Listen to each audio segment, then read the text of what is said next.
Vous savez, notre pays, le Mali est un vieux pays de tradition, un pays de culture, un pays de religion. J'ai rencontré l'Imama parce que c'est l'une des plus anciennes organisations qui réunit l'ensemble des imams. Et je leur ai demandé au nom du président de la transition, du gouvernement, du Conseil national de transition, en un mot de toutes les institutions de la transition, de faire des bénédictions pour que le travail que nous sommes en train de faire sous la conduite du président Goïta puisse réussir.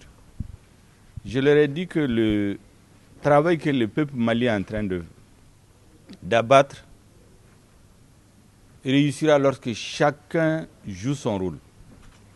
Le gouvernement réfléchit, élabore les stratégies pour sortir de la crise. Mais ce travail ne peut réussir sans deux conditions indispensables.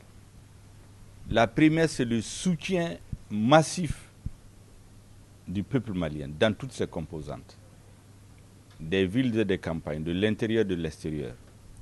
La deuxième condition, c'est les bénédictions de nos anciens, de nos imams, de nos évêques, de nos prêtres, de tous les anciens.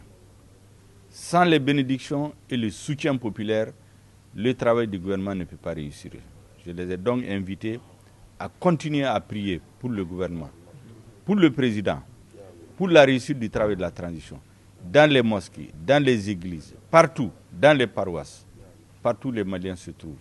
Ils m'ont donné l'assurance qu'ils ne font que ça depuis des mois. Et ils vont continuer à redoubler d'efforts pour renforcer la cohésion nationale, pour que notre armée puisse aider à rétablir la souveraineté de sur l'ensemble du territoire malien et que notre peuple puisse vivre en paix comme par le passé. Ils n'auraient jamais dû être dans la situation où nous sommes. Et je les ai remerciés et je leur ai promis aussi que je serai présent à leur congrès pour faire passer un message au nom du président et du gouvernement de transition. Merci bien. On a vu que l'actualité s'est invitée à votre débat par rapport au communiqué et vous avez entendu ce qu'ils ont dit. Cela vous réconforte, monsieur le Premier ministre?